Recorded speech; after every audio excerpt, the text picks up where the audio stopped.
Doutor, as empresas buscam esse contrato de representação comercial. Buscando o que, doutor? E quais são os riscos? O representante comercial, ele, no fundo, ele é a ponta, ele é a cara da empresa perante o consumidor, ou perante o comprador do seu produto, porque ele não necessariamente é quem vai atingir o consumidor final, mas ele pode atingir uma outra empresa, um business to business. Busca-se o representante comercial por um ganho de eficiência. Por quê? Porque com o representante comercial, você tem um estímulo com ele, um representante autônomo, em que ele uma remuneração direta a partir dos resultados que ele consegue para a companhia. Justamente por isso são contratos que a gente denomina no direito de contratos de colaboração. Ele não tem um vínculo trabalhista e, portanto, ele está distante de todas as obrigações trabalhistas, eu digo direitos e deveres trabalhistas inerentes a um contrato de trabalho, e, ao mesmo tempo, ele tem um vínculo com a companhia contratual em que, de acordo com a produtividade dele, ele tem uma remuneração. Quanto mais ele vende, mais ele recebe. E quanto mais ele vende, melhor é para a representada, para a companhia. Então, esse ganho de eficiência, ele necessariamente é acompanhado por uma perda de controle. Diferente da relação de trabalho, em que você tem lá o requisito da subordinação, o empregado ele é subordinado efetivamente à companhia, no contrato de representação comercial, o representante ele é um autônomo. Então, eu não consigo conciliar o maior ganho de eficiência com o maior controle. Necessariamente, eu vou ter mais eficiência com um pouco menos de controle. Quanto mais controle, talvez eu tenha uma perda de eficiência. Eficiência econômica, estou dizendo. Por que econômica? Porque eu gasto mais para produzir, muitas vezes, o mesmo, quando eu tenho na relação de emprego. E quando a empresa busca mais controle, esse contrato de representação comercial ele pode ser descaracterizado? Esse é um tema importante, porque muitas vezes o contrato de representação comercial ele é deixado de lado, porque a relação acaba seguindo o modelo de representação comercial, a empresa se relaciona com o que se chama de o vendedor externo, que é quem está lá vendendo, que não tem vínculo de emprego com a empresa, não tem um contrato de trabalho com ela, e ao mesmo tempo a empresa acaba se esquecendo de manter um bom contrato de representação comercial com essa pessoa. Isso é um fator de risco. Acompanha esse fator de risco, às vezes, uma política da empresa representada de maior controle em relação a esse representante comercial. Quanto maior o controle que ela busca exercer sobre esse representante comercial, digo isso pensando, vou controlar a rotina, vou controlar a visita, vou controlar a carteira de cliente. Quanto mais a empresa traz para si esses controles e impõe ao representante, maior é o risco desta relação se desnaturar e passar, apesar de uma roupagem de representação comercial, ela passa a ter, na verdade, de fato, características de emprego. Isso gera um risco muito grande para as empresas. Agora vamos falar de forma direta. Questão de vínculo trabalhista. Você definir para o seu representante comercial um itinerário de viagem, itinerário de visita, um roteiro de visitas, pode dar vínculo? Isoladamente, é um fator que não é determinante, mas em conjunto com outros fatores, isso é um ponto que sim, pode gerar um vínculo trabalhista.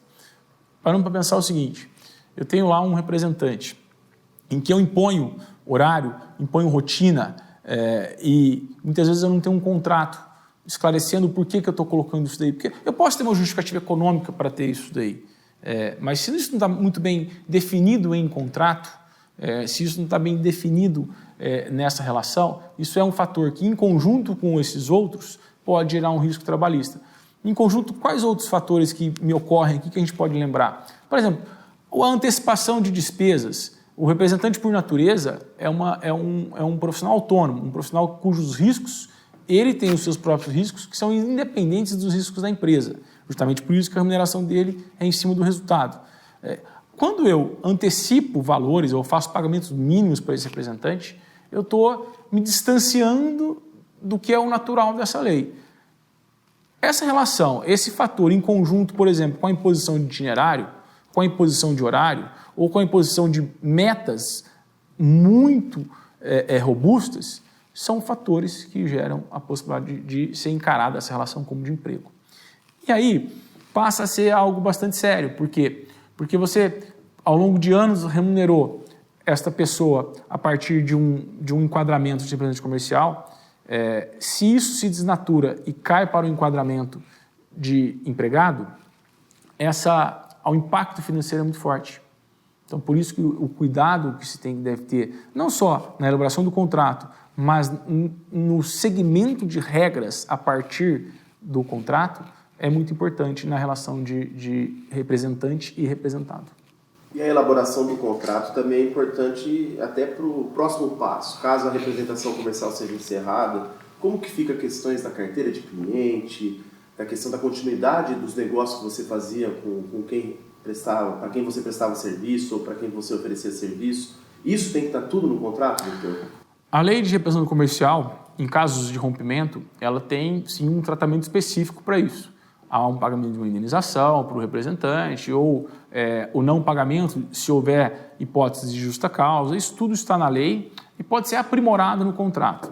Com relação à carteira de cliente, especialmente com a finalidade de se evitar que essa ruptura gere problemas da empresa com o seu mercado, é importante que isso seja contratualizado, que fique muito claro de que forma que na ruptura será tratada a questão da carteira de clientes, ou quem é efetivamente o titular, como que ele pode trabalhar essa carteira a partir do rompimento com o representante comercial, enfim, isso pode ser contratualizado sim, e é importante que seja.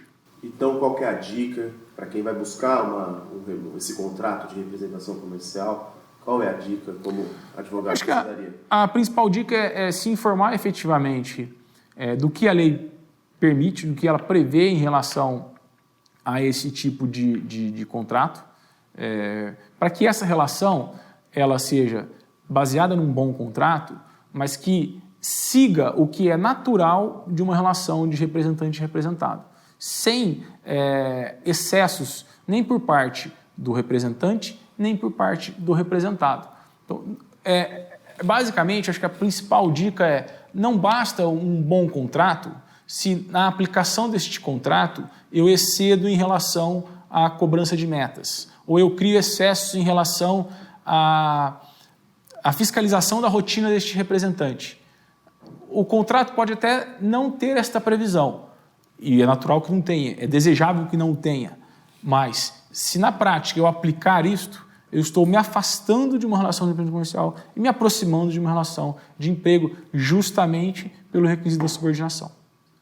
Doutor, e a empresa? Como que ela escolhe o representante comercial? O representante comercial também tem uma fiscalização em cima dele?